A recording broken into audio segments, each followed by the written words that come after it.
Ada satu malam tu, tiba-tiba pembunuh ni hantar surat amaran dekat satu bandar ni tahu. Dalam surat tu, dia cakap siapa yang tak ikut arahan dia malam tu, bila orang tu tengah tidur lena, dia akan datang dan bunuh dengan cara yang paling kejam.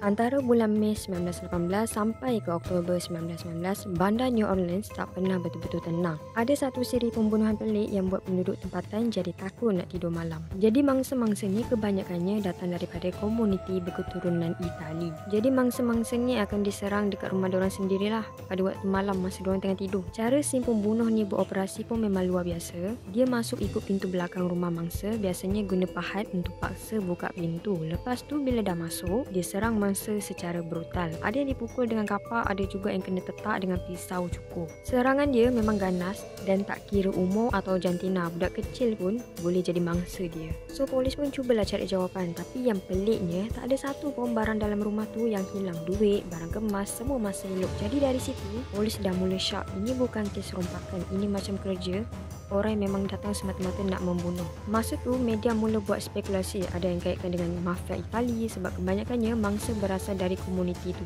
Tapi polis tak dapat cari bukti kukuh pun. Tak ada cap jari, tak ada saksi, tak ada petunjuk. Macam si pembunuh ni betul-betul tahu cara nak buat kerja dan hilang macam bayang-bayang. Lepas kejadian-kejadian ngeri tu, satu nama pun mula muncul. Tak ada siapa tahu muka dia macam mana, tak ada siapa pernah nampak dia, tapi bila orang sebut je nama tu, terus rasa seram sejuk. Dan diorang panggil dia The X-Men. Waktu tu penduduk tempatan memang dah seram sejuk tau. Bayangkan dah berbulan-bulan orang hidup dalam ketakutan, pembunuh kapak masih tak kena tangkap lagi. Tak lama kemudian pada 13 Mac 1919, satu surat pelik sampai dekat pejabat akhbar tempatan. Katanya surat tu ditulis sendiri oleh pembunuh yang diorang panggil The X-Men. Ayat dalam surat tu memang buat orang meremang. Dia perkenalkan diri dia sebagai roh dari neraka dan siap bagi amaran. Dia kata pada malam 19 Mac dia akan ronda satu bandar tu dan siapa tak pasang muzik jazz dalam rumah katanya akan jadi mangsa kapak dia. Maksudnya siapa yang tak buka muzik tu, malam tu dia akan datang dan serang orang tu, tak kira siapa orang tu dia akan bunuh juga.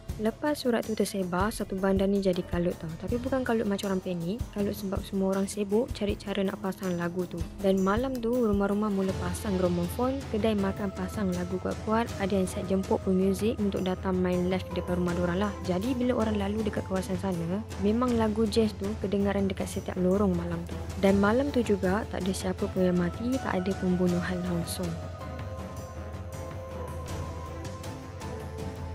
Pada malam 23 Mei 1918, pasangan suami isteri ni baru je sambut ulang tahun perkahwinan. Rumah diorang tenang je, kawasan kejiranan pun tak ada benda pelik. Tapi esok paginya, Abang Joseph datang nak jenguk dia lah. Sekali bila dia masuk rumah, dia nampak Joseph dengan Catherine dah terbaring atas katil, berlumuran darah. Waktu ni, abang dia tengok leher Joseph hampir putus. Catherine pula sempat hidup kejap je sebelum dia meninggal. Yang buat kes ni tambah misteri, pembunuh tu tak pecah masuk macam rompakan biasa. Dia guna pahat, buka pintu belakang senyap-senyap, lepas tu bunuh guna kapak yang diambil dari rumah mangsa sendiri. Dan untuk pengetahuan korang, setiap kali pembunuh ni serang mangsa-mangsa dia memang tak sentuh barang-barang yang ada dalam rumah tu, macam dompet, telefon, barang-barang berharga. So lepas bunuh dia belah macam tu je. Beberapa minggu lepas tu, pada 27 Jun 1918, Louis ni pemilik kedai runcit, tinggal sekali dekat atas kedai lah. Maksudnya dia ni duduk rumah kedai, bawah kedai, bahagian atas pula rumah dia. Jadi esok paginya pekerja dia ni pelik sebab kedai tak buka-buka.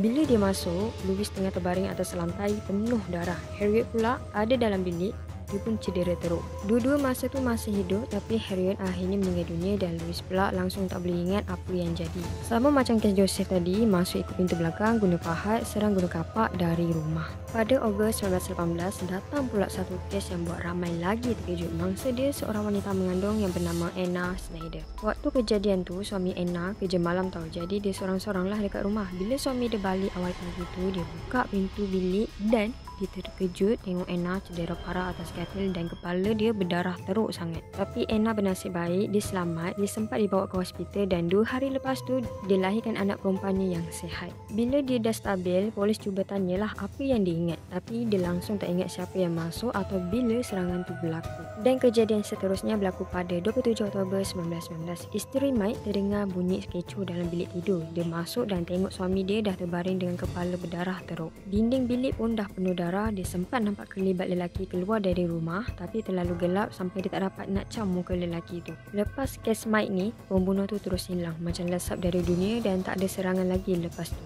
Sampai sekarang, polis tak pernah berjaya tangkap siapa sebenarnya pembunuh ni. Memang ada beberapa orang yang pernah disyaki. Antaranya seorang lelaki bernama Joseph Murphy.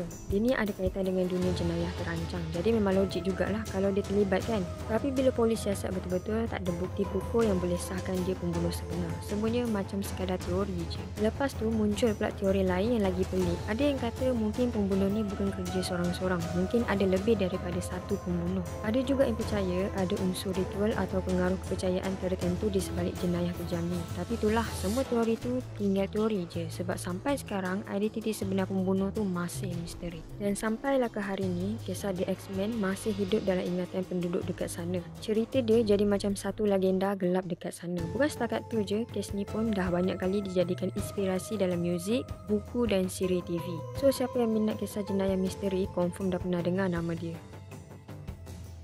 Walaupun dah lebih 100 tahun berlalu, The X-Men kekal sebagai salah satu misteri jenayah paling terkenal dekat sejarah Amerika. Nama dia terus disebut bukan sebab siapa dia, tapi sebab apa yang dia buat, dan sampai sekarang tak ada siapa pun tahu siapa sebenarnya lelaki bertopeng yang datang waktu malam bawa kapak tu. Dan macam biasa, kita pun dah sampai ke penghujung video. Kalau korang suka dengan kes-kes misteri, kehilangan, pembunuhan, jangan lupa subscribe channel Kim. Kalau ada kes-kes yang nak Kim kupas pun boleh komen dekat bawah. Dan jumpa lagi kita di kes seterusnya. Assalamualaikum.